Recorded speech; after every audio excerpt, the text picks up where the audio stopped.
We're rolling.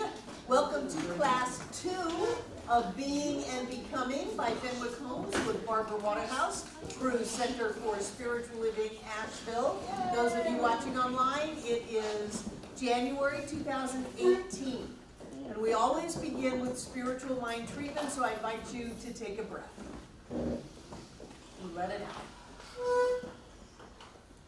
And continue to breathe deeply and easily and repetitively as we let go of any and all distractions and focus within us to that place of peace, that place within us where we know, and we know that we know.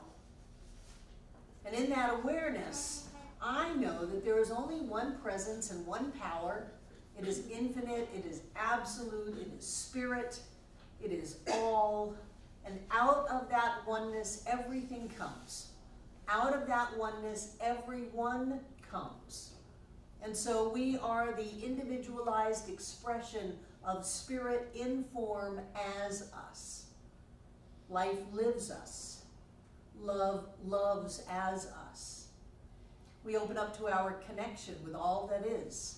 We open up to that greater awareness of who we are. And we know that whatever we need to get from this class, we get. And we use these teachings to create a life that continues to get better and better and better. And so with great gratitude for Fenwick Holmes, for Ernest Holmes, for Science of Mind, for Center for Spiritual Living Asheville, and for everyone connected with this class, I simply release this treatment into the mind of God, knowing that it is all, as together we say, and so it is. Thank you, thank you, thank you. Does anyone not have a book yet? That is the Fenwick book, yes. Are there any books on the bookstore still? Yeah, I'll do it. Otherwise, you can download it from our website, www.cslasheville.org. It's a free download, and it's a great book. Last week, your homework was chapters 1 and 2, and I'm checking in to see if you had any questions on that. Those chapters you went over with us in class. Pardon me? We went over those chapters in class. I know, there's two different ways to teach. One is to have you read the material and then we go over it after you've read it. The other way is to go over the material and then when you read it, you feel brilliant. Yeah, I like that one. Yeah. And that way you're reading it going, well, I know this, we just talked about that. Of course I got that, instead of, what the heck is he talking about? I don't know this metaphysical mumbo jumbo. So my technique is always to stay a step ahead of you so that when you go to read, you're on top of it all. And for those of you that, just manage to get through the week without reading, you know what's going on. Are you going to be here next week, Kathy? I'm gonna try. They're moving on Tuesday, So chances are Kathy's not going to be here next week. She's going to be here Sunday, and we're going to bring her up on stage and say goodbye to her. But those of you who have a connection with Kathy and haven't had a chance to say goodbye, she is moving to Charlottesville, Virginia. I'll be back. Still, take the moment.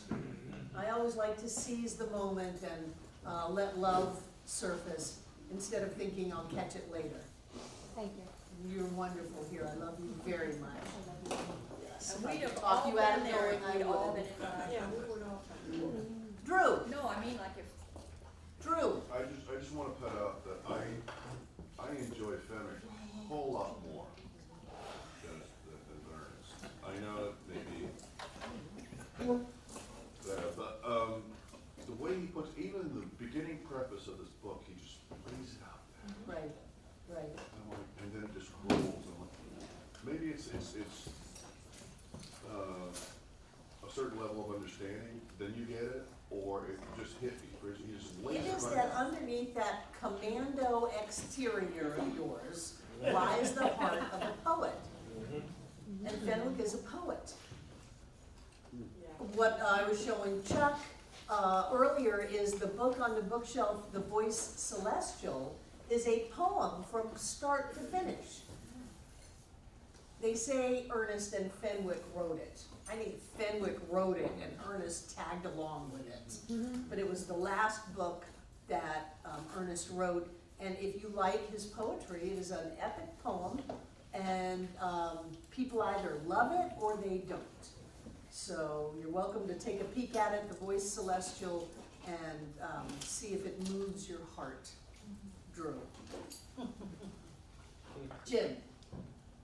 I just love, this whole thing, but especially right off the bat on page 3, it's talking about a worm goes to sleep and wakes up a butterfly. Right. What a lovely image. And then he goes on to say a nut, an egg, or a grain of sand hides within it the secret of life. And to explain one of them is to explain everything. Right, right. Is there anyone who was not here last week? Great. So what we talked about last week, what we started off with, was this idea of what is life and what is the secret. If you take the grain, if you take the nut, the seed, and cut it open, you cannot find life in it. You know, you just can't. You can cut the apple open, and where's the tree? You can find some seeds and cut them open. You can't find that principle of life. And that principle of life is what we are. It's the same thing that heals us when we are injured or get ill. It's the same thing that brings a seed all the way through to fruition. It is something that seems so apparent, and yet it's so elusive. So what is life? And we discussed that bigger idea of life itself. Is the table alive? Are the trees alive? You went home and had a conversation with your 4-year-old, 5-year-old son, Kieran, about is the rock alive? And he was very clear that it's not alive because it doesn't have a face, and it doesn't breathe, and it doesn't drink water. So for those criteria, which is pretty common to most people, the rock is not alive. And yet, if we can set aside our preconceived ideas of what life looks like and hold a rock, how many of us have gratitude stones? My gratitude stone is not only alive, but it talks to me. So if we can set aside our ideas, our preconceived ideas of what life is, then we can intuit and feel life all around us. Those who are hikers, you go into the forest to feel that life. I like to go to the beach to feel that life. In the arms of your lover, you feel that life. In the birth of anything, a child, a puppy, a kitten, a chicken, a plant, you feel this amazement of life, and yet there's something that is so close to us that we connect with that. So we talked about this idea of life, and that we don't have to go find it, we don't have to go get it, we don't have to shove it in us. The fact that we are alive is proof that life is what we are. And then we can go back to that, because whatever life is living us. Whatever that principle of life is, then it already has within it everything that we need to grow and be the amazing, fulfilled being that we are meant to be. We don't have to add pieces to it along the way. That inside the seed is everything that the seed needs to grow into an oak.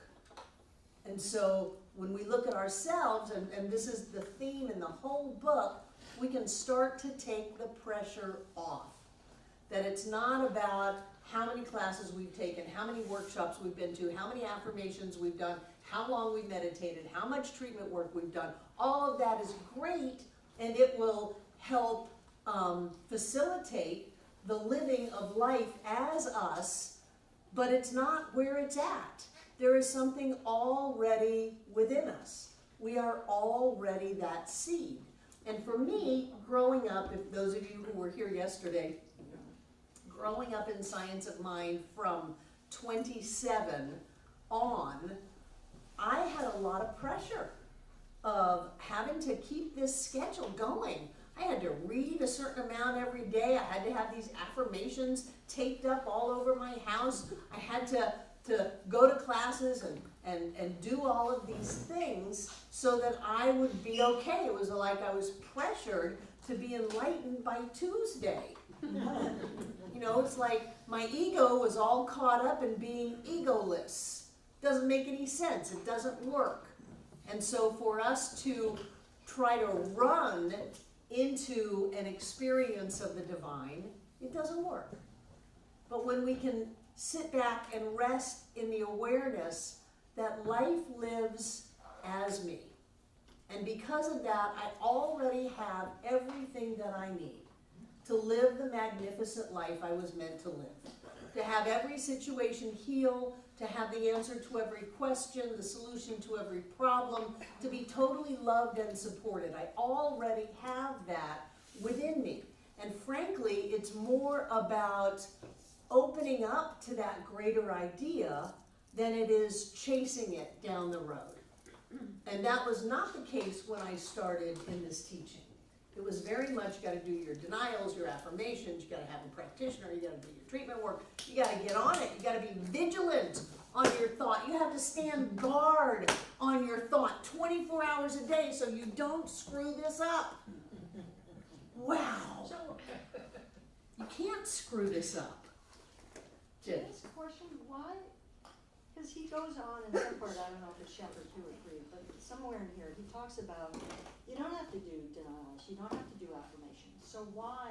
He said it's better for you to go out with your friends Yeah. and have a good time than say, oh no, I can't go because I have to put in my affirmation and denial time. Right, so how come your center was telling you that? Because they believe that. Nobody studied Fenwick until recently. Nobody knew Fenwick. It was all Ernest. Because Ernest had the structure of the Institute of Religious Science. You know, Ernest had the building and the board. Fenwick didn't have any of that. Fenwick hung out and wrote poetry. So no one really knew Fenwick. J. Scott Neal Fremont was a personal student of Fenwick Holmes. And he was always talking about Fenwick, and everybody was going, yeah. No, it's Ernest. Ernest has all the books. Fenwick has 4 books. You know, Ernest has dozens of books. That's why. Karen. Do you think that maybe people transitioning from very structured religions related to that better, that it was so structured? I don't know. I think that all of the really good practitioners, whether it's Emma Curtis Hopkins or the people who really had demonstration down, they didn't struggle. I think it was people like me who were terrified and holding on to this for all I was worth so that I could create enough money to put gas in my car and buy some groceries and live another day. We struggled. And the reason that I had those issues in my life was that I had a belief in struggle. And I didn't have anybody tell me that struggle is your nemesis here. That when you can relax into faith and trust and accept, then the windows of heaven open. Susan. There were so many other paths that scared me. I have to do it this way or it's not going to work. I work with Louise Hay. I worked out of the big book that said do forgiveness 70 times 70. Right. Every That's day. a lot. I did it. I have those journals on and on and on and on and on. And then I could say, well, it worked. Because you did it, so you checked that off and said, okay, I can be okay now, and so you were. And it took more than 170 times 7. I mean, it took a lot of them, and a lot of them. But I was scared not to. Right. Because I felt desperate. I want this to work. I want me to work better than I've been working. There was a time in my life when I didn't sleep, and I would meditate all night long. But I meditated out of fear. I had to meditate. I had to get this, because if I didn't, I felt I would die. That this is the only hope I had. You know, Obi-Wan, you're our only hope. Science of mind, you're my only hope. Metaphysics, you're my only hope. I have parts of that remaining with me that still niggling back there, that if I don't do it the right way, what's her name, who was here, great, she wrote the book, Money and all of that, no. Or the No, Betty no, McCarthy. no, They- yeah, I mean, even working out of her book. Yeah, you gotta do this CSO letter every day, every day, And every day. I did, Right. and then I didn't because then I was doing something else. Mhm. But even with that, and not only do it, but do it correctly. Right, right. And Abraham says, all you need is a better feeling thought. And so sometimes the better feeling thought is to go have another cup of coffee instead of doing an hour worth of spiritual practice. You know, do half an hour of spiritual practice, and it's gonna be okay. I'm not having to prove myself. That's why he starts off with that idea right in the front, that life lives. And the very fact that you are alive is proof that spirit lives as you. And because of that, you already have everything. So when you can relax into that, I have everything, then what happens? So You get everything. You have everything. Well, that's because you have to be a magnet of that, or Right. otherwise you're just a dead piece of wood, and that's it. You have to attract it by saying you are that to begin with. Or just believing it. One of the things we're gonna get into in this class is that the thought is an effect and not cause.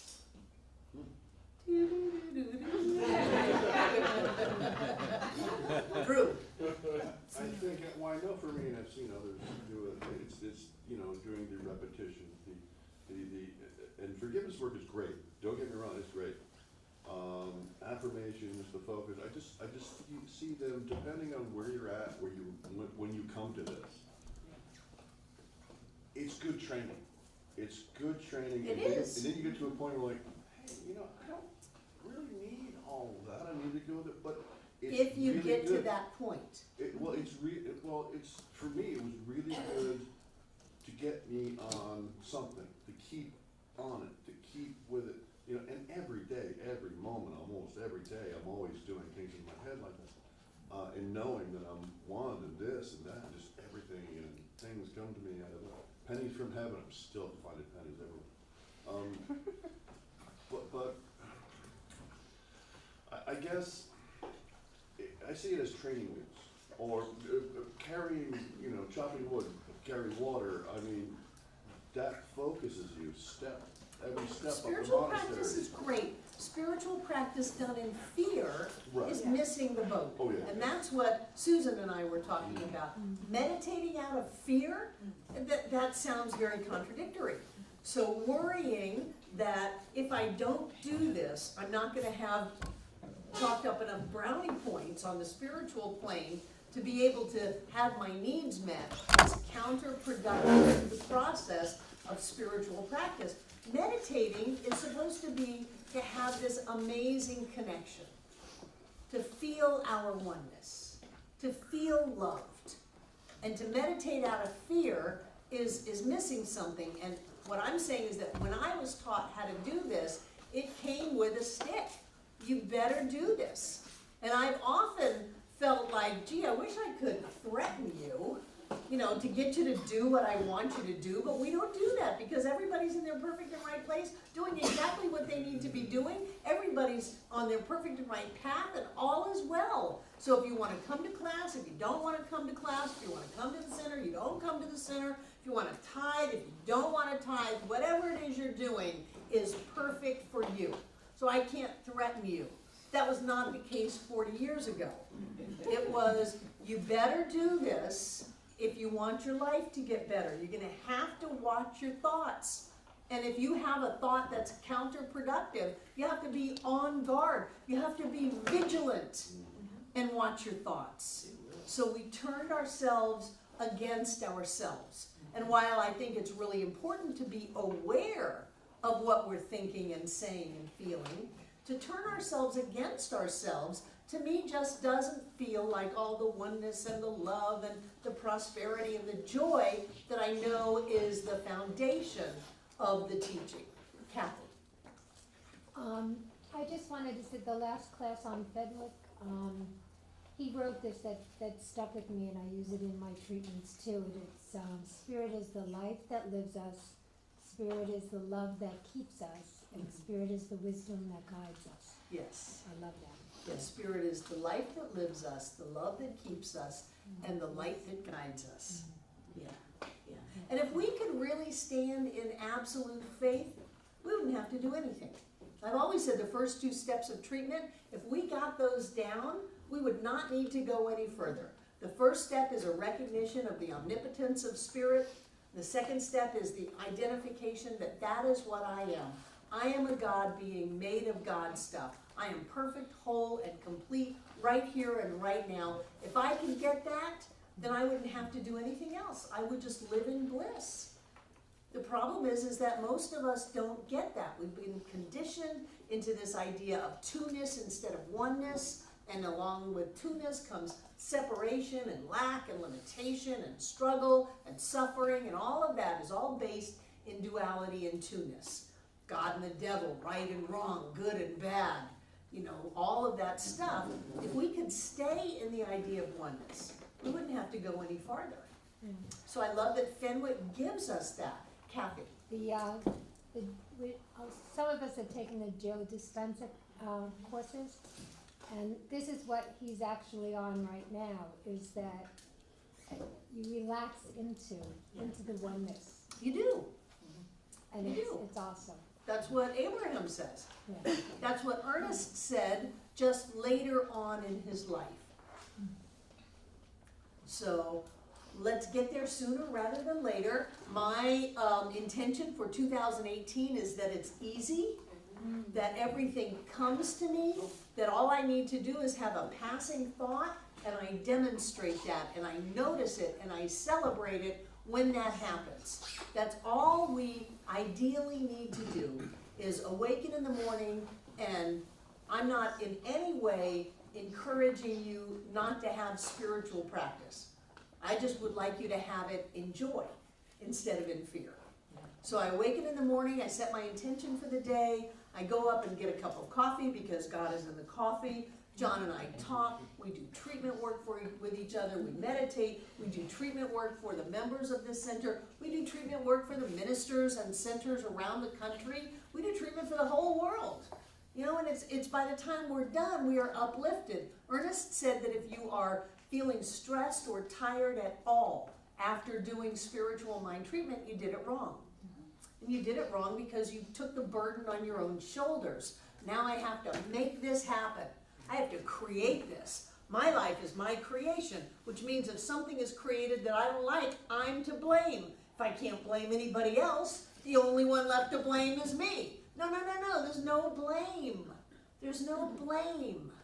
Everything is fine, and if we created it, we can uncreate it, and we can create something new. And the best way that I know to create is to be in vibrational alignment with that which I want to have. So what do I want to have? I want to have a healthy body. I want to have happiness and love and joy and success and prosperity. So I live that as if it's already here.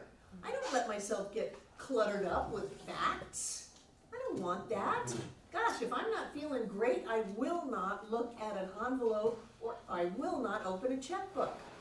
Don't do that when you're not feeling well. I won't open my Charles Schwab account unless I'm singing and happy. And then I look at it and go, yay! If you get an envelope from the bank or from anyone, check yourself out. Are you feeling, oh, hell, oh, let's open this up. No, bad idea. Get yourself in alignment with this idea that the same way that life is in the nut or the seed, life is in us. Life lives us. And the same way that the nut or the seed has everything that it needs to come into perfect form as that which it was always meant to be, is in us. And so we can lean on that instead of feeling like we've got to drag the wagon the whole way. That's pretty much what we talked about last week. Any other questions or comments, Jane? Yeah, in my case, I think that my trouble comes from my conscious mind.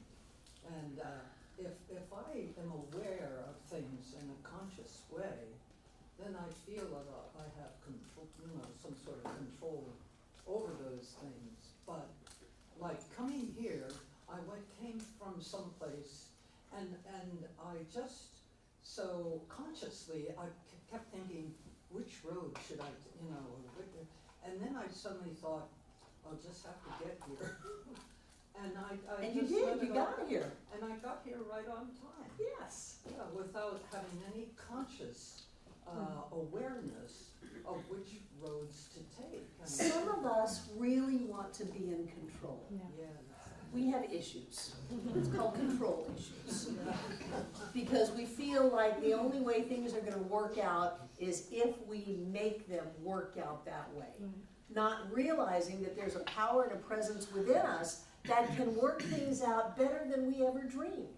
But it requires trust. Some of us have trust issues. Faith, letting go, surrender. And when we can do that, things work out better than we could have made it happen on our own.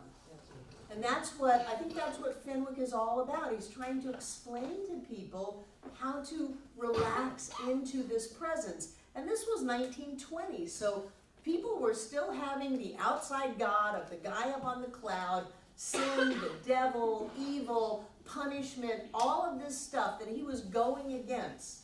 And saying, no, just relax into it. There is no sin, there is no devil, there is no outside God, there is no evil, there is only that life within you that is perfect, whole, and complete right now. And so this was big news back in its day. It was something that was very much unheard of, and it probably at some level sacrilegious. What do you mean there's no devil?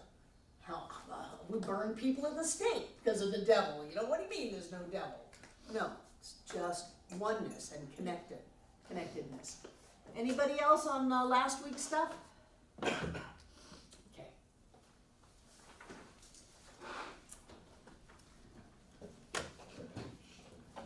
So spirit is creating and we don't have to. If we feel like we are creating, and this was a problem when we were Center for Creative Living, because in the textbook, Ernest said that man never creates, that we simply discover and use. So if we're not creating, if we're just discovering, how does that work? What are we discovering? Everything that we have already. Everything that we have already. Does that mean that I'm discovering this chair? That's not much of a discovery. I've been looking at it for years. It's a realization more. Of what? With the chair of spirit. That everything's one. That everything, it's only one. So if I'm wanting, let's say I have a physical illness. Remember Ernest says there's nothing to heal, only truth to be revealed. So what is it I am discovering? You're discovering, Am I discovering that I'm sick? no. Am I discovering that the person next to me sneezed on me and I caught a cold? You're discovering that you are health and wholeness already. I am discovering that I am health and wholeness already. I don't have to create health and wholeness from a position of being ill. This is really important. I don't say I'm sick and I need a healing. What I do is become aware of health and wholeness. And it's a whole different world. Why do you think we say, and so it is? Well, no, it isn't. I've had people leave this center in my face. I can't stand it when you say, and so it is. It is not. It is not. And you just keep saying, and so it is. If I can't believe it, I'll never see it. People say, I'll believe it when I see it. No. I need to believe it, I need to know it, I need to discover that which already is before I can experience it, before I can see it. And so the idea is that even though we live in this focus point of physical form and the appearance is that we're separate, I'm here, you're there, it's different, that behind that is that we are all one. And in that oneness, everything is already perfect, whole, and complete. Everything is already health and wholeness. Everything is already prosperous and abundant. Everything is already successful. Everything is already love. Everything is already joy and happiness. And that makes some people crazy because they don't have anything to hold on to. How can you say everything is prosperity and abundance when I'm bouncing checks all over town? How can you say that? What am I just supposed to put my head in the sand and not deal with life? Well, if you're bouncing checks all over town, it may serve you to put your head in the sand and focus on what's going on inside of you. Save some money. But the thing is that even though we see the world of duality, we are not limited to that. Jesus said, I'm in the world, but not of it. So there is that truth which transcends and supersedes the experiences of our life that actually feeds the manifestation of the experiences. And so when we are letting go of the pressure, when we are opening up to that realization that within us is everything that we have ever desired, that the oak tree is in the acorn, the enlightened being is in Barbara Waterhouse now. I don't have to beat myself up to try to get there. It is what I am, and I can stop running on the metaphysical hamster wheel and get off and just chill out and have some fun. That's why he said go out with your friends. Going out with your friends is the answer to what you're doing your denials and affirmations for. I'm doing the affirmations and denials so that I can live my life in joy and have a lot of friends. Oh, come on, let's go out. Oh, no, I can't, because I have to do my affirmations and denials. He's saying, no, don't do that. Go out with your friends. Have some fun. Be lifted up. Connect. Enjoy your life. And don't take everything as such a personal task on top of your shoulders. And I love that. I just love Fenwick for that.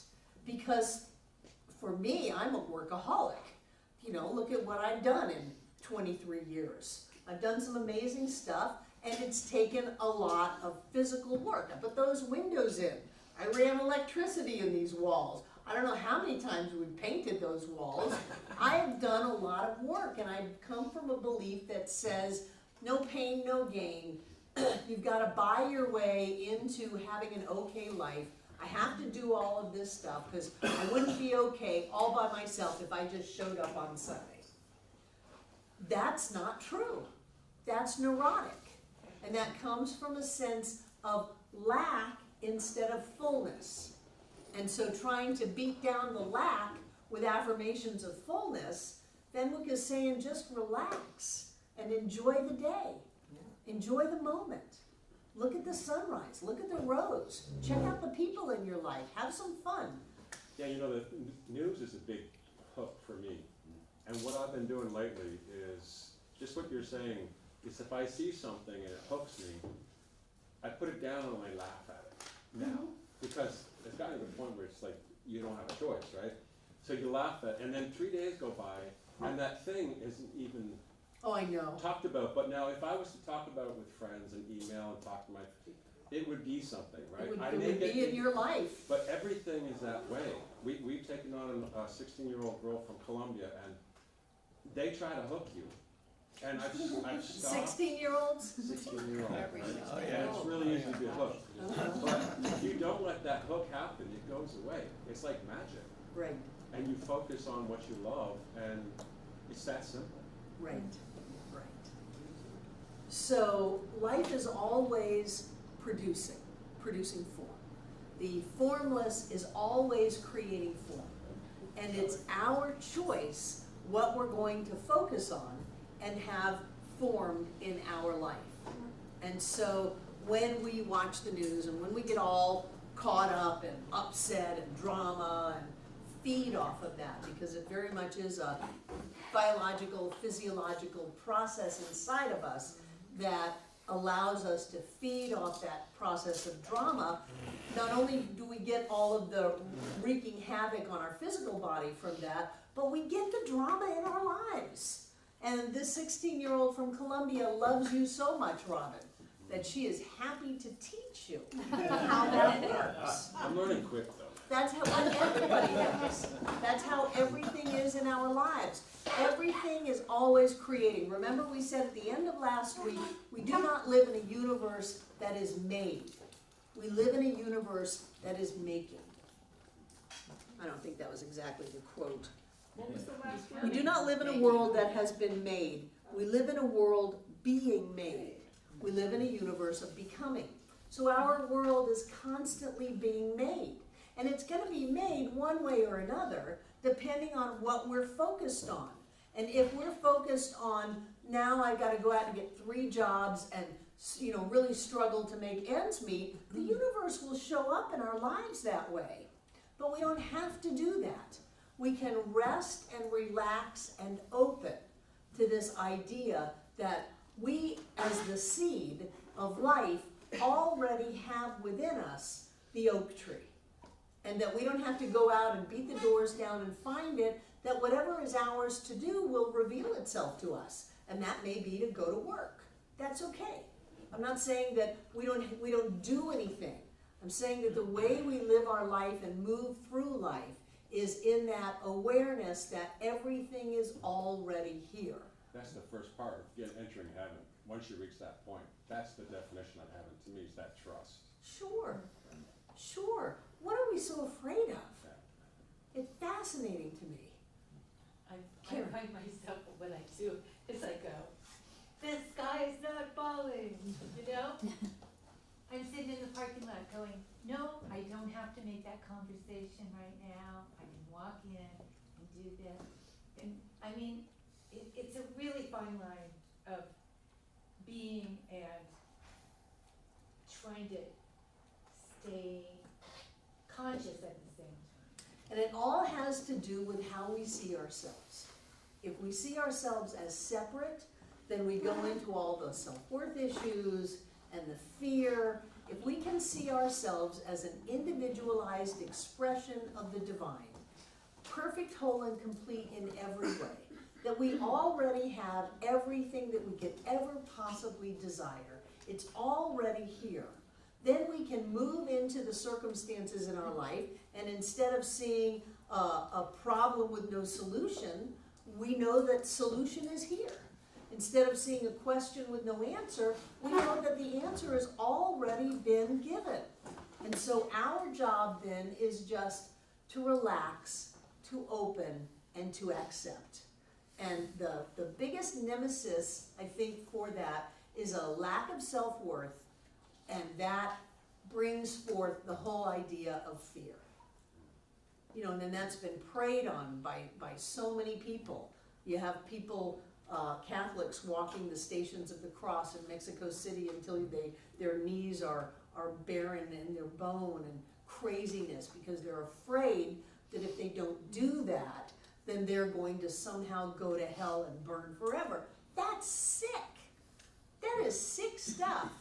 So we want to go into this idea of we are God individualized into form as us. We are the expression of the divine.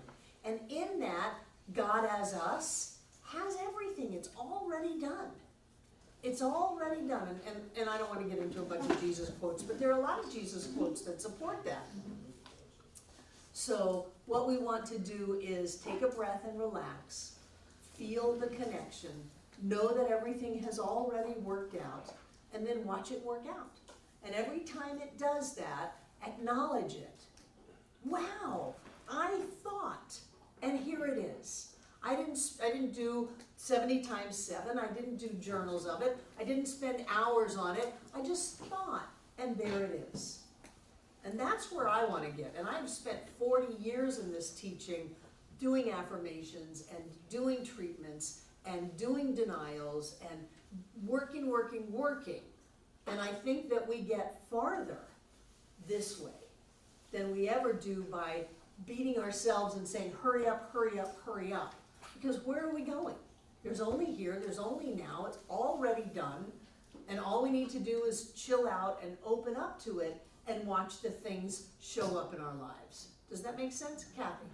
Yeah, the interesting thing that I love about the teaching is, it might take a while to get into your head, but if you notice and you believe it, you come back quicker and quicker.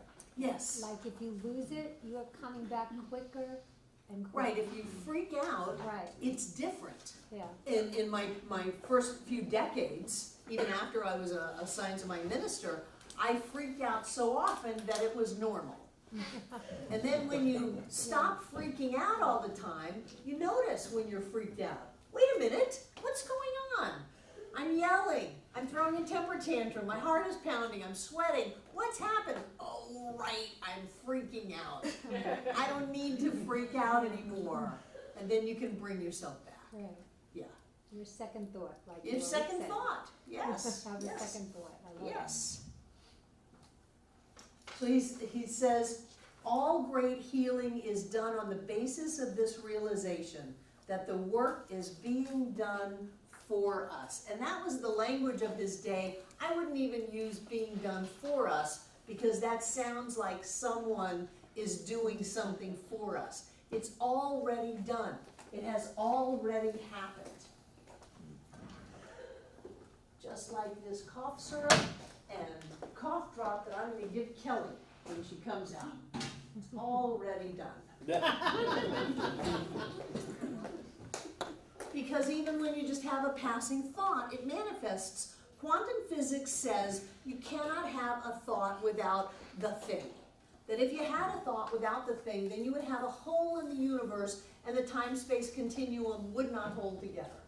So every time you think of something, it exists at some level. And as you continue to think about it, it manifests into form. Sometimes really, really fast, call it a miracle. Sometimes slower, we call it process. Doesn't matter, you're manifesting all the time. The universe is not already made. Your life is not already made. It's being made constantly. And there is a presence and a power within you that is going to create. It's just up to you how you focus that creation. So rather than being afraid of it, rather than fighting it, rather than thinking that, oh my gosh, I hope I have the spiritual chutzpah to pull this off, know that you don't even have to pull it off. It's already here. It's already done. No struggle, just no. So he says denials and affirmations are not creative. What in the world does that mean? I thought that we were supposed to do denials and affirmations that our word creates. Change your thought, change your life. Kelly, those are for you. Change your thinking, change your life. And now he's saying that thoughts of denials and affirmations are not creative. What the heck does that mean? Well, it's just like you said before, it's supposed to go out and feel the joy and have fun. Well, what about thoughts of joy are not creative? No, that's sacrilege. Science mind sacrilege. Feeling the joy. and Even opening- feelings. Thoughts and feelings are not creative. Everybody take a deep breath. Meaning they're already in us, they're already there. Thoughts and feelings are not cause. Thoughts and feelings are effects. What really is creative? Spirit. Spirit is creative. Fenwick says creative mind is creative, not creative thought. That our thoughts direct mind, and mind does the creating. Let's just check out the teaching symbol.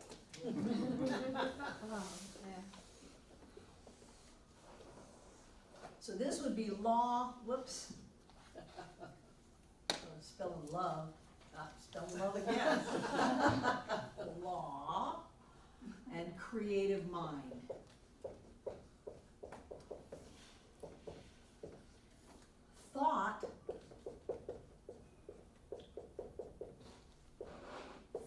feelings don't do the creating. They direct. They're very important. They direct, but they don't create. If you think that thoughts and feelings create, then the pressure is on the thinker and the feeler. You had better think the right thoughts, because you're going to harness the power of the universe to wreak havoc in your life if you think the wrong thoughts. No, this is what creates. You don't have to do it. All you have to do is direct it. And when you direct it, then it just shows up. That's why you can have a passing thought and have something wonderful show up in your life. True. Thank you for that, because that is literally the acorn of the whole thing. Right there. It just guides it. Your thoughts and feelings guide it, and it just creates. And you need to guide it, but it's not that big of a deal. Don't get all freaked out about it. Like Kathy said, if you have one thought that's totally crazy, have another thought. Just have a different thought. How do you guide it? With your awareness. Who thinks about the thought that you think? Me? That's the way you guide it. But sometimes something comes up and you don't think about it or do You anything. don't but it choose comes to so think about quickly. it. Robin doesn't choose to think about the thought that just went through his synaptic process. That's why it's important to be aware. Be self-aware. But not with all the pressure. There is a thinker behind the thought. You use your thoughts to direct law. You use your feelings to direct law. You set your intentions to direct law. You visualize to direct law. But the law is what creates. And, according to quantum physics, whatever you're thinking about and setting your intention about already exists. All you're doing is like tractor beaming it into your life. You don't have to create the spaceship out there. All you do is put your tractor beam on it and say, there's more good for me in this life. There's more joy, more abundance, more health, more wholeness, more energy, more time. I'm a big one on creating time. You can bend time, you can manifest more time, or you can completely lose lots and lots of time, depending on how you choose to think. But it is you choosing to think, and then it is the law, the creative mind, that brings that thought into form. Does that make sense? Laura. So can you create anything that you haven't thought? Sure, because you have subconscious thoughts all the time. You use race thought. The connections that we are, because we are all one, brings into our experience love and joy and prosperity and all of that wonderful stuff, but it also brings in all the crazies. So there's a basic race belief in duality, in lack, in struggle, in danger. You know, we're wired with that limbic brain for danger, and there are lots of people living that out in the world. So yes, you can create all kinds of things. That's why it's important to be conscious of what your thoughts are, but you are not your thoughts. People think that they are their thoughts. You're not your thoughts. You are way bigger than your thoughts. You're not your body. Most of us have that down pretty well. You're way bigger than your body. You're not your feelings. Oh, I couldn't help it. Sure you could. I just reacted. Well, that was a choice to feel that feeling. Did that make sense, Laura? So it's subconscious thought or conscious. Either way, some thought is creating. Always. Well, some thought is directing law or mind to create. You're steering with your thought, but you're not the motor. But it will take you wherever you want to go. And many of us have race cars going on right now. Karen, Jane? I have this giant question mark over my head right now. I think I'm right on the edge of really understanding something bigger than I have before. So, how I relate to most things is when I'm doing art, I don't think at all. I just create. Okay, how does that fit into that paradigm? I'm not talking about your personal creativity. Okay. I'm talking about the creative force of life. The that brings- spirit behind it? I'm talking about that energy that actually brings form into our lives. Not that you take a bunch of form and put it together in a unique way and then you have another thing that you created. No, I'm not talking about that. That's your personal creativity. I'm Okay. talking about the creative process that is behind all of time and space, that actually brings form into manifestation in our lives. Got it. Yeah, that's not creativity, that's creative. And what I'm saying is that a lot of people in Science of Mind think, well, okay, now my thought is creating this. No, your thought is directing creative mind. Take a break. Creative mind has it. I used to say to myself, watching sunrises, okay, Spirit, you handled the sunrise. You handled the rotation of the earth and the spinning of the planets and gravity and all of that. Oh, but what? Now you can't handle this? You can't handle a bill? You can't handle a meeting? You can't handle a double booking on your calendar? Come on. So I can turn that over. One of my favorite quotes in the Science of Mind textbook, and I have a number of them, but this is one of them, is Ernest says, place your burden on the altar of love, to be consumed by the fires of faith in the living God.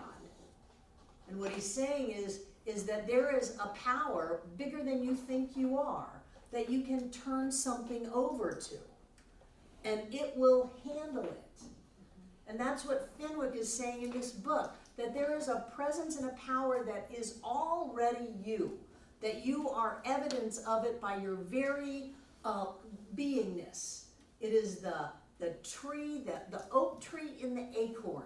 It's already done. It's already handled. It's already here. If you can think it, creative mind already has manifested it. It's not a time thing. We're operating outside of time and space. Time and space is down here. It's the space-time continuum. It's down here in form and body. That which we are is not in time and space. And so we're operating from a different level. And we're setting this thing that Fenwick is calling creative mind in motion, and it must be manifested already before you even get to any realm of time and space. Whatever it is you're thinking about, and that's why it's important not to watch the news, because you don't want to think those thoughts. It manifests something, somewhere. And so we want to be clear about how we're directing this race car of creative mind as we go flying. You know, by the time we're in time and space, we're at 1,000 miles an hour. We want to be clear about it. If we thought something we don't want to experience, think another thought. Oh, but that was a really big thought I thought. Had a lot of emotion to it. Doesn't matter. Take a deep breath. Have a happy thought. Go out for a walk. Go have some fun. And watch how everything just unfolds. Jane and then Jen. Well, just having trouble understanding. You like trouble, don't you? You have troubles.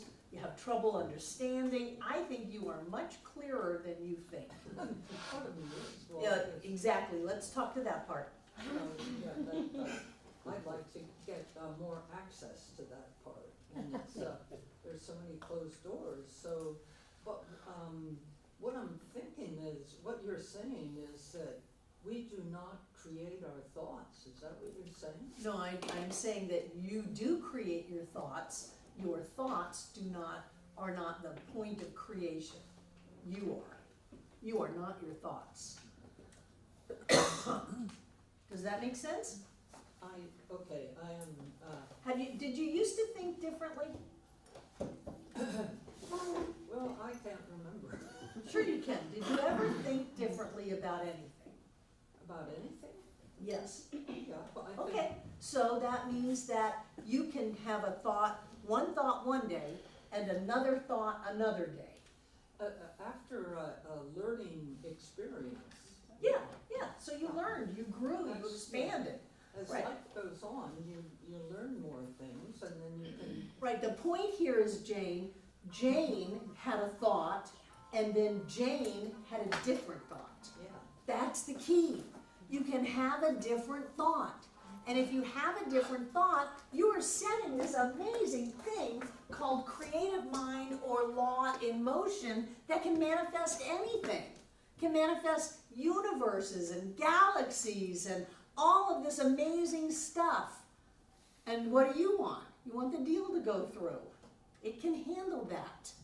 All you're doing is opening up to accepting that which is already there. Life is going, here, take this, take this, take this, take this, take this, take this. It's right here. And you go, no, I have to work harder for it. I have to do more. I have to try harder. I'm not good enough just to take it.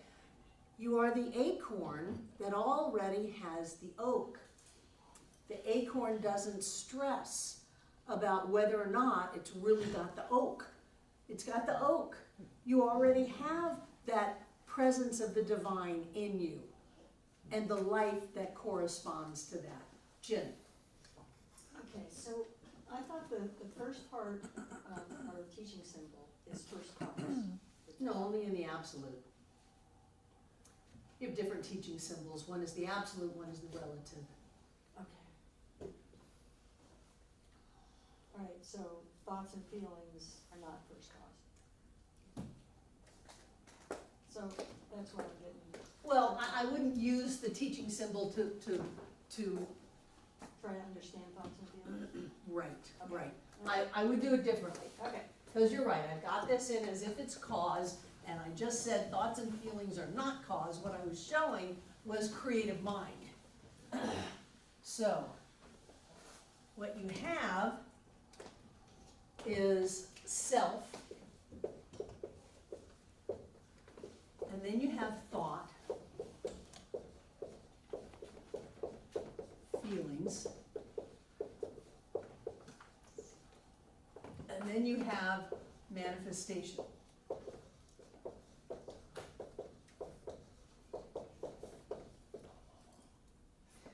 There is the thinker behind the thought. That's why you can think about what you think about. If you were your thoughts, you could only think. You couldn't think about what you think about. You couldn't choose to think something differently. So get to know you.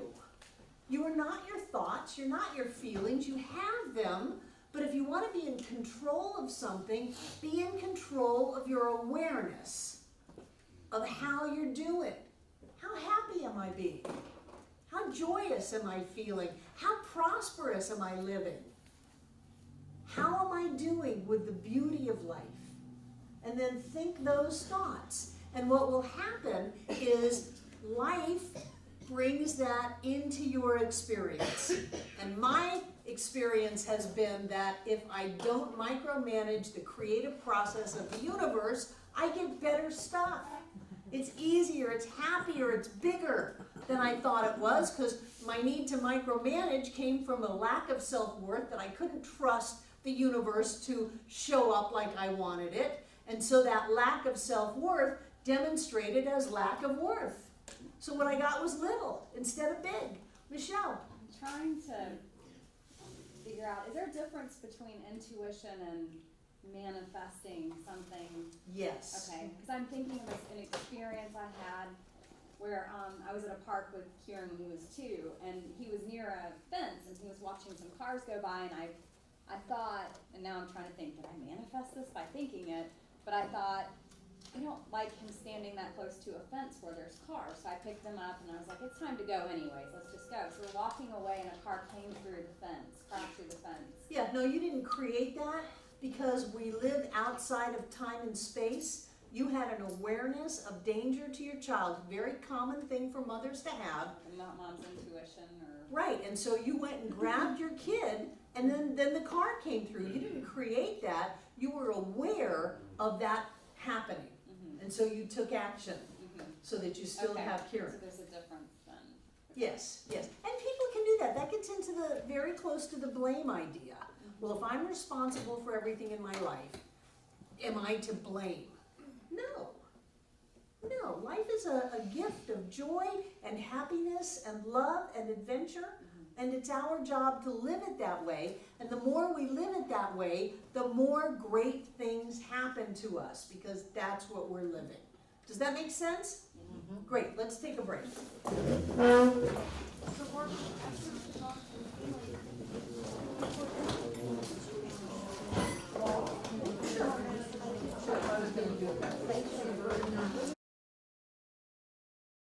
Rolling, rolling, rolling.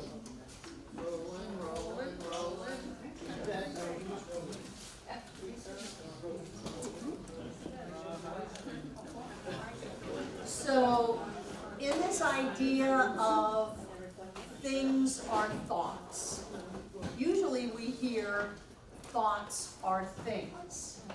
So you think a thought and a thing happens. And what Fenwick is saying is that things are thoughts. So as you look at your life, everything that you see is a thought. The table is not really a table. The table is a thought of a table. Chuck is a thought of Chuck. So is it like collective consciousness then, is making them think? Stay with me. So in the idea of spirit creating, then spirit thinks a thought and then becomes the thought that spirit thought. So spirit thinks a thought of Chuck and becomes the thought of Chuck. Now think about that in your own life. Can you see where you thought a thought, but then this is where it's a little different, and then you became that thought. So you became, you're not attracting, you became your car, your relationship, your spouse, your money, your body, your walk in the park, whatever it was, you became that. Because the truth is that through this idea of oneness, you have to be everything and everyone in your life. They cannot be separate from you.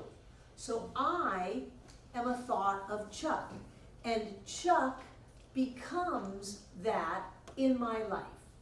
And if Chuck in my life is wonderful and loving and close, I became Chuck as wonderful and loving and close. If Chuck, like some of my previous husbands, No. if Don't go there. I thought a thought of someone that was like my previous husbands over here, and they were not loving and kind and close, they were dirty, rotten racket-fratchets that were out to totally screw me over, I became that as them. Because the most amazing thing happened with my first husband is when he was in a relationship with someone else, he was a different person. Because she became him as much more loving and supportive than I ever did. So this is really important because you are thinking of everything in your life, the amount of money in your pocket, the way your body feels, the experiences that you have during the day. And you become that. They're not separate and you're not attracting them to you. You are becoming that. I have become you, the best students in the world, getting these subtle nuances of how to live a spiritual life, how to be connected, how to be supported, how to be just happy. I have become you. You have become me, and hats off to you. You have become a really great teacher so that you can experience this. But the things in your life that are not seemingly so great, you have become that. And so it allows you to look at yourself and say, what part of me was just out to get me and screw me over? Well, there were definitely a big part of me that was out to do that, and that's what I manifested. But then, to further disempower myself, I blamed that person as if they had power over me and were the boss of me and ruled me. So that I continued to be a victim and continued to live my life at effect. Instead of saying, Barbara, you not only created that, you manifested yourself as that. That is me. Take a deep breath. Donald Trump is you. What is going on within ourselves that is limited and judgmental and all of those other things? And what is going on inside of us that is creating business and jobs and a rocking economy? So there's all of that stuff that's happening. As we are more compassionate with the people in our lives and with ourselves, we will find that yes, even President Trump demonstrates with more compassion. Our Senate, our legislature demonstrates with more compassion, with the more compassion that we give out. Now, someone else may have a president that is not compassionate, but that's them. I want my life to be filled with all of the great things in me, which means as soon as I see something that pushes my button, I gotta look inside of myself and say, at what level do I still harbor those kinds of thoughts? And this is where I usually lose people, because they still want to have the right to righteous judgment, and there is no such thing. Susan. So for me, putting this together is the question, what part of me is reflected in her, him, it, the situation? Right. And as wonderful, as positive or as negative as it is, what I'm looking at, I know I'm looking at an aspect of myself. Exactly, because And there is that only is- you in the oneness of Right. it all. And that's the teacher for me to either embrace that part that I just saw, or say, all right, we need some shaping up here, whatever Right. it is. Right. And the only place that we can work is inside of ourselves. Inside job, Right. okay.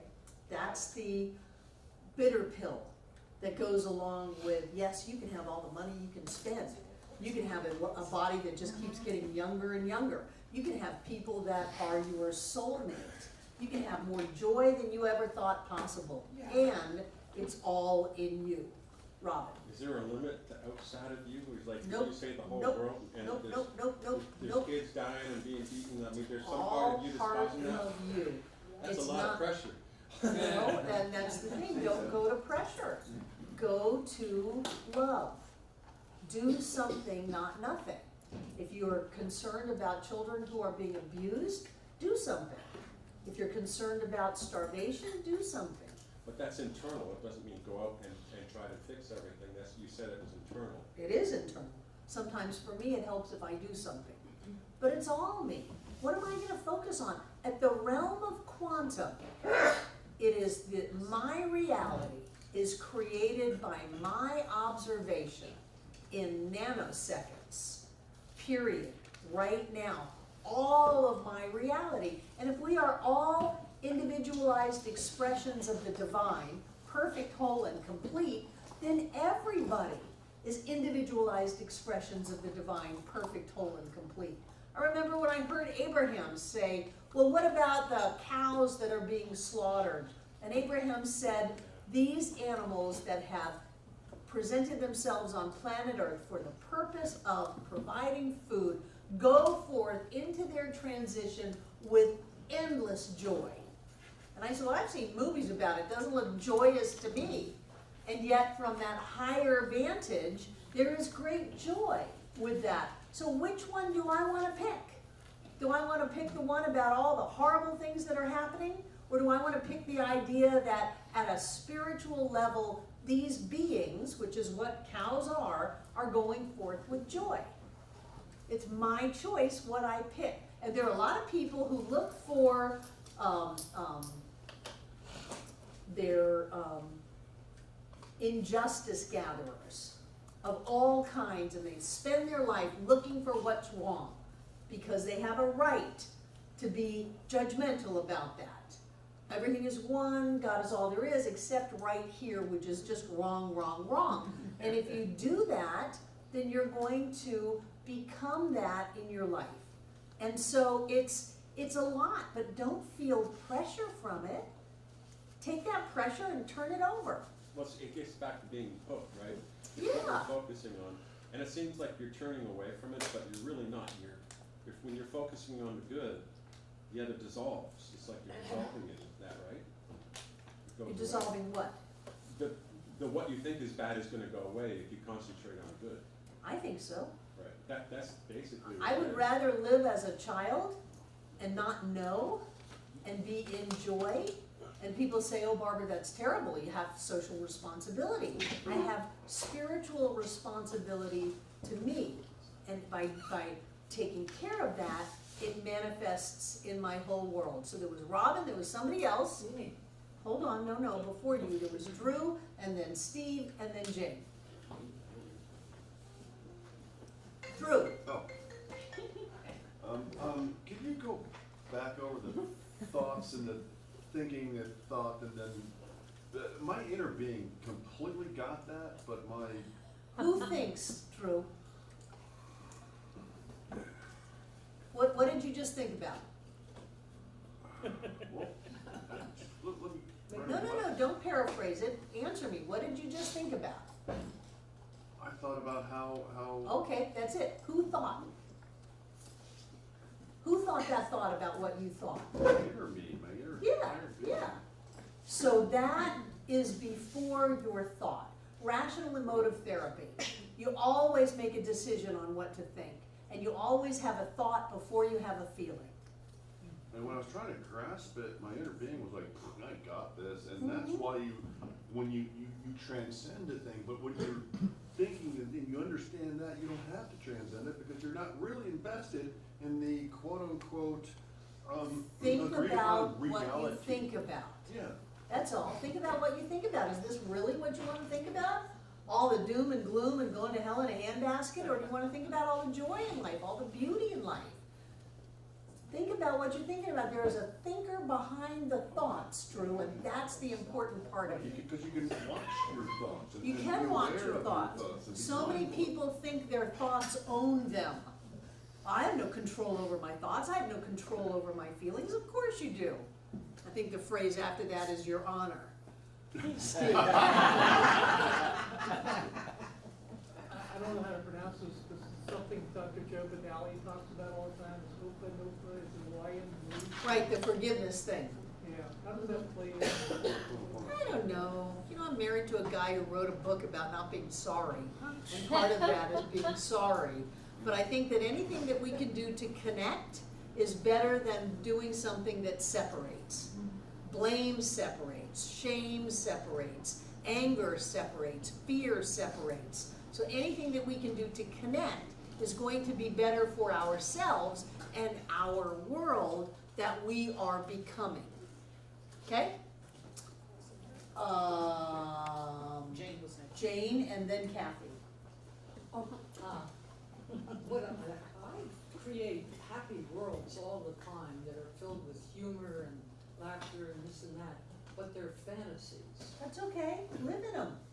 This is a fantasy. No, it's not good to walk around talking to yourself. I don't know. People just think you have an earbud in and you're on the That's phone. right, that's right. I would rather live in a fantasy of joy than a reality of tragedy. You know, Viktor Frankl spent all that time in the concentration camps. He walked around Europe 3 steps at a time. He said they could beat me, they could starve me, they could torture me, but they couldn't take away my thoughts. So he thought he had kind of fantasies in his Yes, concentration. yes. Don't make yourself wrong. Get a pen and write them down. You're a writer. Kathy. I was just thinking, I like to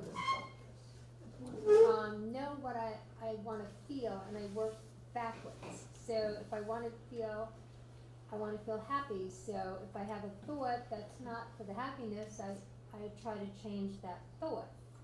But I try to go backwards, but you were saying you always have a thought before a feeling. We do, we always have a thought before Before a a feeling. feeling. You're thinking about the feeling that you wanna feel, and going backwards. It's very much a thought process, Okay. right? Yeah, It's a okay, good thought process. yeah, You're having an awareness, oh my gosh, I'm feeling something I don't really wanna feel, I wanna feel something different. right. So I'm gonna work on feeling that feeling that's different. Well, you thought all that through before you had the feeling. That's pretty cool, huh? Yeah, yeah.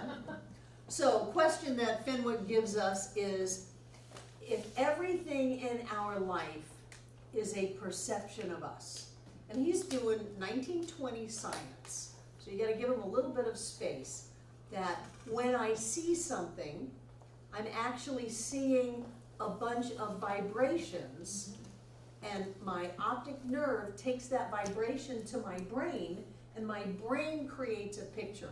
And I have long thought that we all see different things. It happened as soon as I found out I was colorblind. I went through that colorblind test as a kid, I saw like 2 out of 10 of the things on it. And they said that there's something switched around in the rods and cones of my eyes. And I started looking at people going, well, how do their rods and cones work? That was before I even knew that you don't see anything, that what you do is take a vibration and your brain completely translates it. What I see and what you see may be worlds apart. Yeah. So since we are getting the experiences of our life through our perception of them, he's asking, if you don't perceive something, does it actually exist?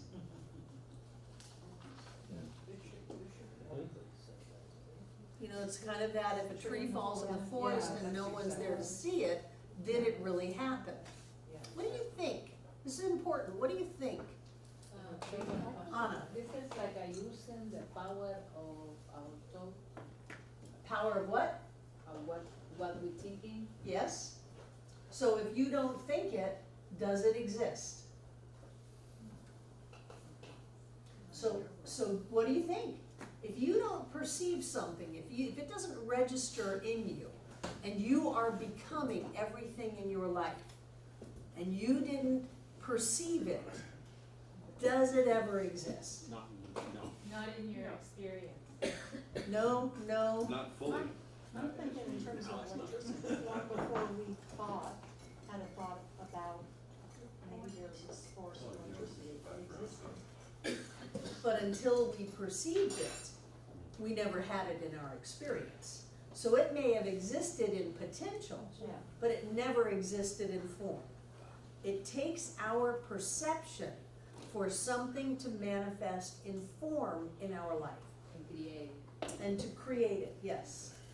And excuse me, is that also connected what you've talked about before, is that once you do perceive it, it exists? Once you perceive it, simultaneous to that perception, it must exist.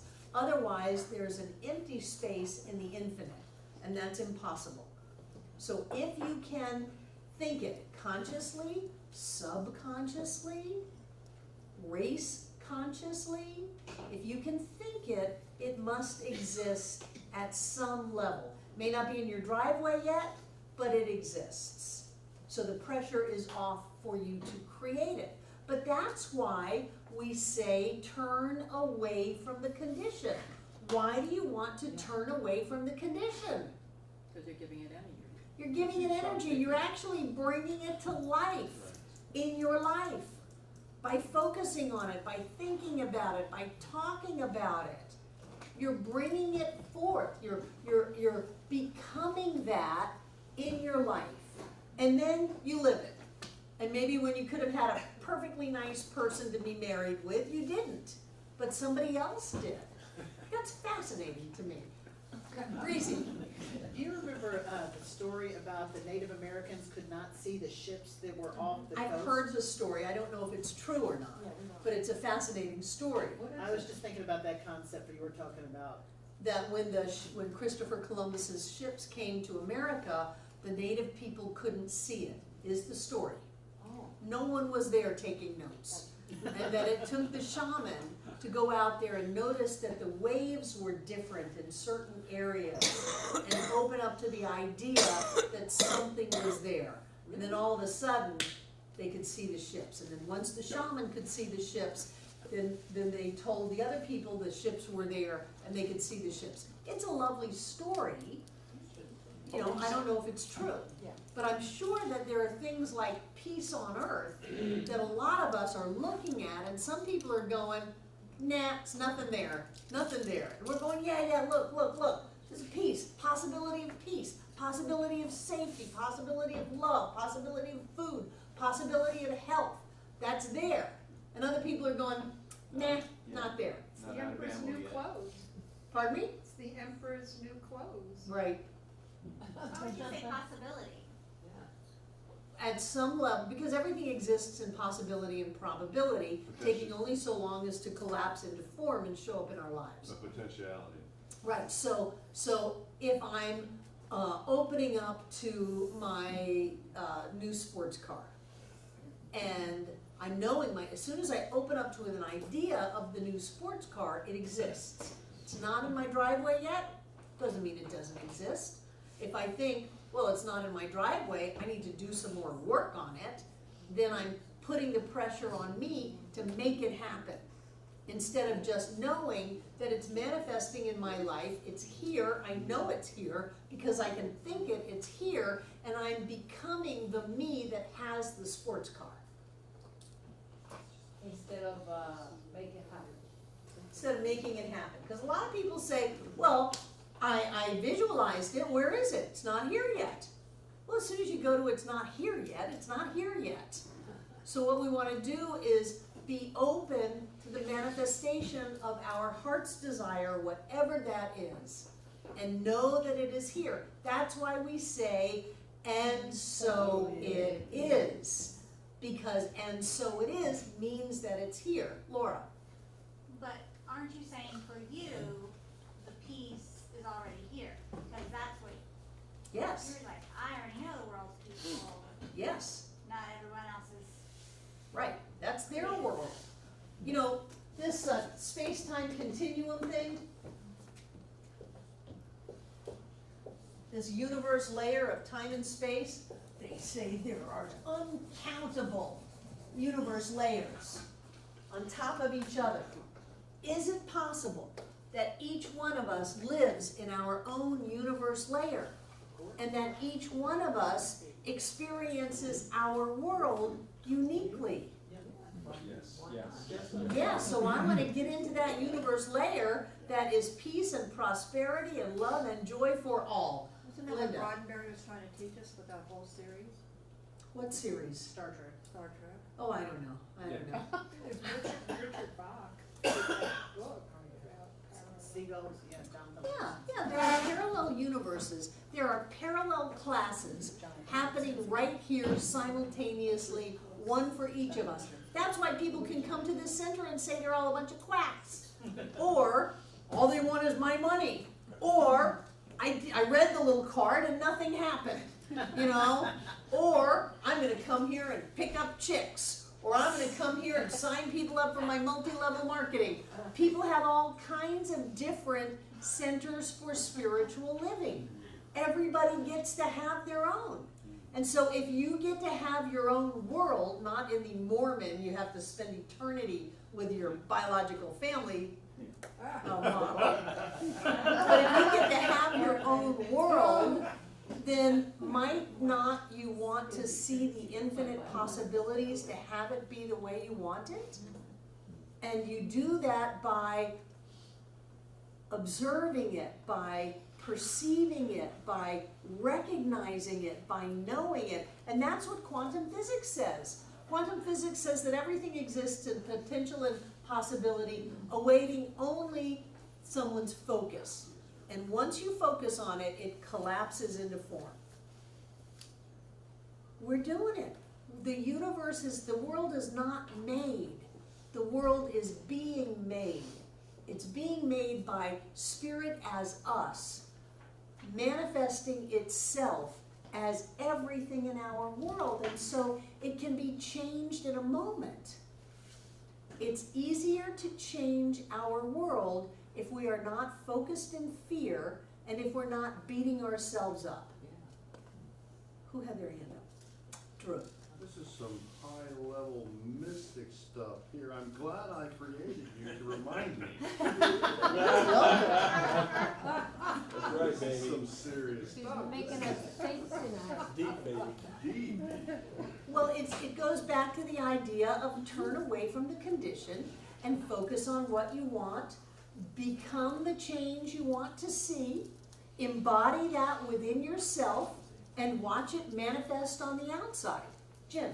You said quantum mechanics says something is awaiting only for our focus. Everything exists in possibility and probability, awaiting, and it's quantum physics, I don't really know what quantum mechanics are, awaiting only the observer, Yeah. the observation of that, and then it collapses into form. It's like everything is ready, everything that possibly ever could be is ready, and all any of us have to do is become aware of it, and it collapses into form. This whole idea that it's already manifested, that we don't have to go out and get it, that there is a health and a wholeness within our physical bodies, doesn't matter how sick we are, it is here. There is an abundance and prosperity in our lives, doesn't matter how broke we are, it is here. There is success and freedom and love and joy, and that is a given, that is an absolute. It is here. We're not going out and trying to find it, we're not trying to barter for it, we're not trying to buy it, it's already here. And so that's what we focus on. And the pressure is off if you've already got it. You know, whatever it is you're looking to manifest, you've already got it, you go, oh, thank God I've already got it. Well, pressure's off. Once you thought it, you have it. Do you have to just recognize it? Sure, just recognize it. Clarity, Jane. That's it. I've seen you crystal clear. Does that make sense? And you're right, that's some high-level mystical stuff. High-level mystical stuff. But what it allows us to do is to relax into the awareness that each of us is an individualization of the presence of the divine, that we are the acorn and we already are the oak tree. Simply by us being alive, the life that is within us, mystical, magical, wonderful, already is perfect, whole, and complete. No missing parts, nothing that we have to scramble to try to fix. We are not broken.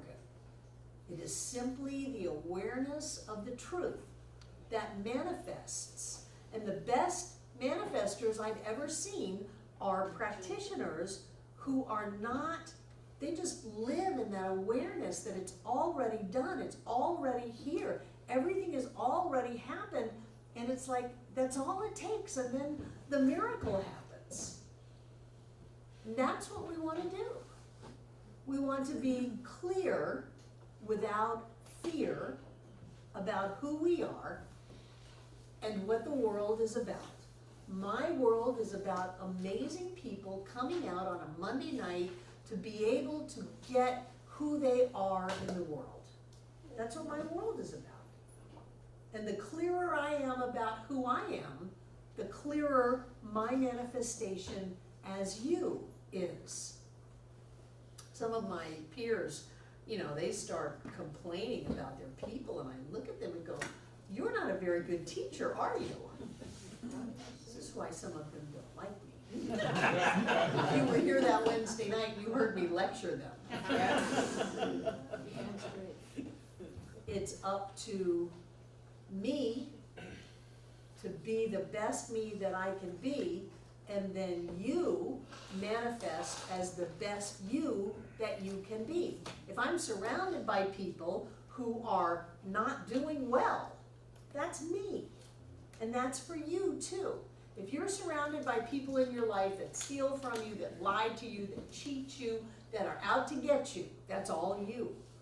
And so it's best to go within and get clear about who you are. You are the acorn that has the oak tree. You are already the oak tree, whether it's in your driveway or not. You're already the oak tree. And since there's no time and space, you are both the acorn and the oak tree at the same time. Isn't that cool? So if you look at yourself and all you see is an oak tree, just look until you see, if you look at yourself and all you see is an acorn, just look at yourself until you see the oak tree. There's no time and space. Be here now, Ram Dass. Om. It's already done. It's already here. Everything. We've already surmounted the problem. We've already gone through whatever it is we think we're going through. It's already happened. It already worked out. So why are we sweating it? Why are we sitting up at night worried about things? That's a lack of awareness of who we are. Who are you but the individualized perfection of all that is, as you. And we do the same thing in our lives. We become our life. And so, what is it Ernest says that, now I've got myself stuck. Spirit, on the absolute level, I won't try to paraphrase, creates worlds.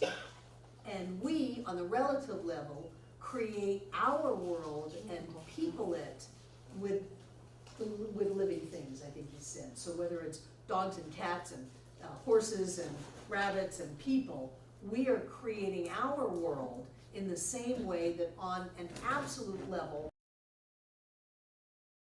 all that is creating universes and galaxies and planets and all of that. It's the same process. And then we become that which we create. The same way as spirit has become us. You know, it's really kind of a cool thing to think that you are not even a God being, because that has a connotation of separation, like there's one God being and two God beings. There's only one being. It has many different faces, but it's all the same. Otherwise, we would go back to duality and two-ness. There's only one. Does that make sense? Mm-hmm. This is a lot of heady stuff for you. It is. But in it lies the freedom to have your life be any way you want it. Rob? One thing I've been doing lately is I go on Craigslist and I'll dream up something crazy, a service at a crazy price. And within a week or two, I'll get a call. Mm-hmm. And it's just what you're saying. It's like something I just wouldn't think would happen that would be a dream. And lately it's been happening. And I figured, why not just play, you know? And I think everybody should try it. Just do something. You know, I'm going to sell this pen for $1,000. It doesn't matter what it is, but something hopefully you love to do. And getting calls. Mm-hmm. And it's like, are you kidding me? Really? You want that service for that? But you're walking into what, like you're saying, you are. Ernest's nickname was Happy. Be happy. And watch how the universe brings into form things that reflect that happiness. And watch yourself as you notice them and accept them. And understand that it's you being happy and becoming happiness on the outside. True. Every once in a while I do a similar thing.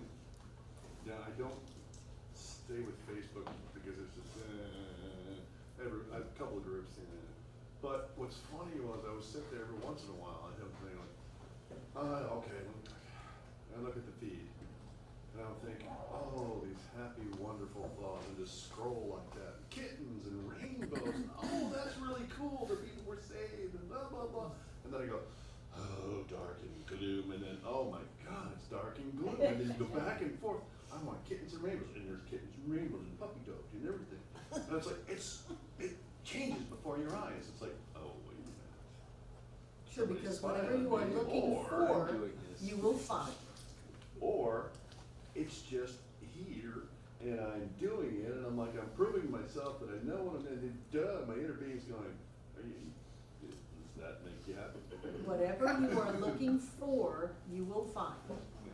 Because you become what you are looking for.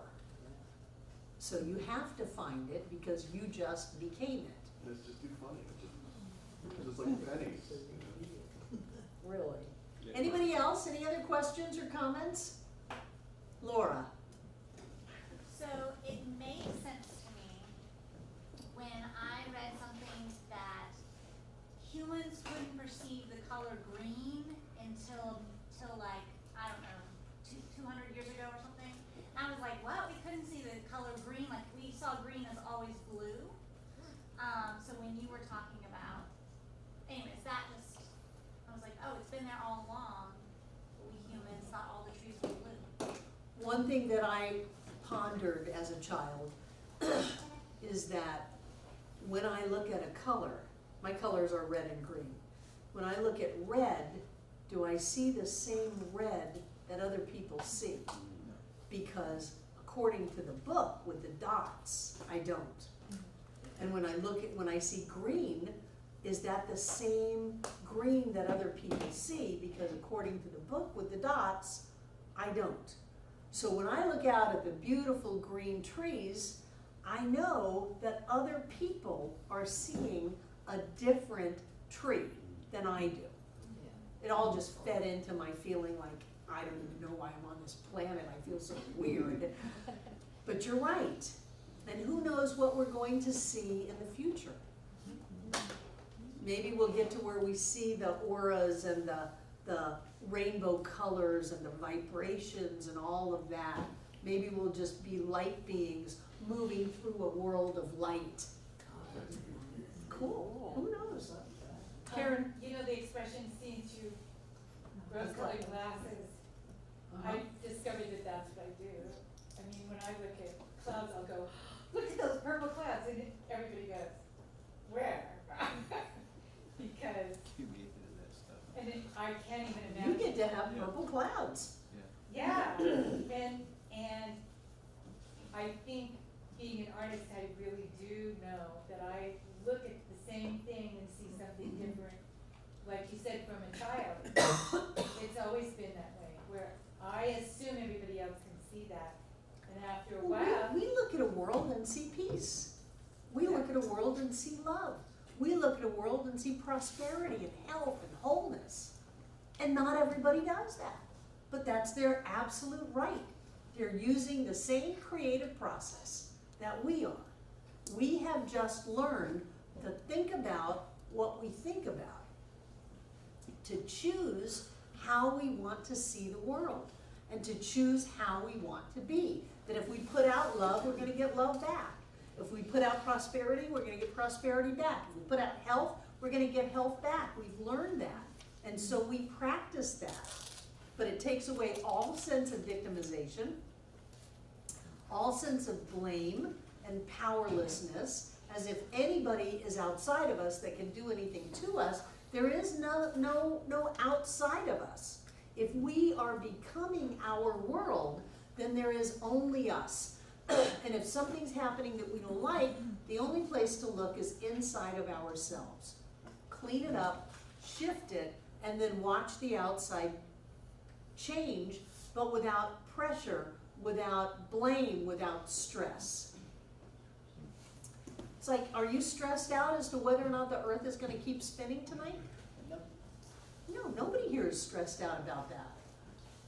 It's the same creative process. We know that we're gonna have a beautiful sunrise in the morning, even if it's raining. Yep. And we can know that we're experiencing prosperity and health and love and joy and happiness. Because that's just the way that it is. It came with us being alive.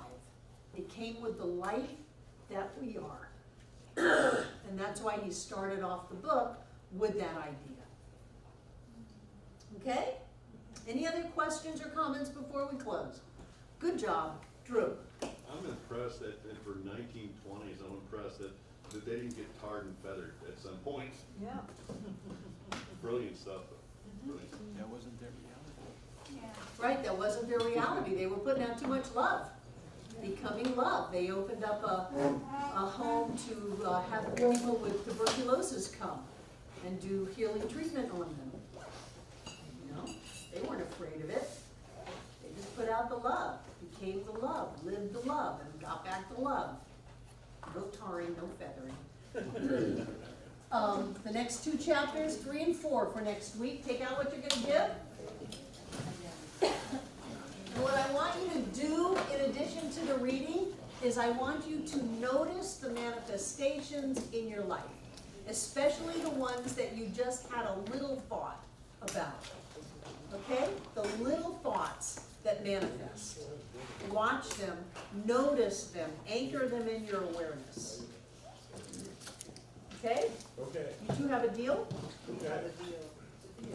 Good, good, good, good. And so what I know is that Spirit made manifest, individualized as us, contains all of the abundance, all of the beauty, and all of the joy of all of life.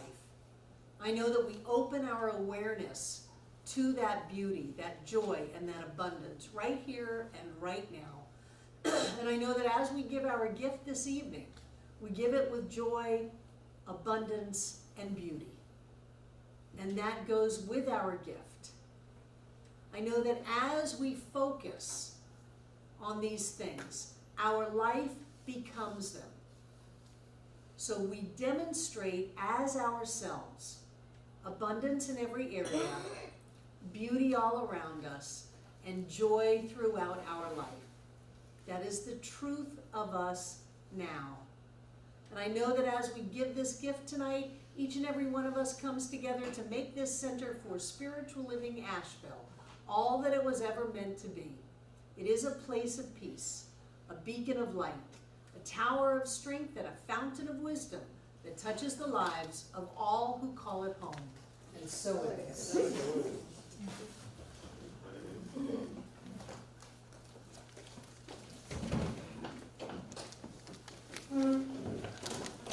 Those of you watching online, you too can participate in this giving process by going to the donate button on our website. It'll take you right to PayPal, and you can be a part of giving and receiving all of life. And what I know is that every time we give anything, life experiences that abundantly. Our life demonstrates that which we give. It pours into our lives from multiple sources in ever-increasing amounts, in love and joy. So we gave prosperity and abundance, and we live that now. We gave beauty, and we live that now. And we gave joy, and we live that now. And so I know that as we gave that gift, that essence that we are, came with the gift, fills up the room from the floor to the ceiling, all between the walls. This air is rich and blessed with Spirit as us. Prosperity, beauty, joy. I know that that energy touches us, every area of our lives. It awakens us to the presence of the divine as us now. I know that it's always here and always now, touching every one of us here today, everyone who has ever been here, and everyone yet to come. And so it is.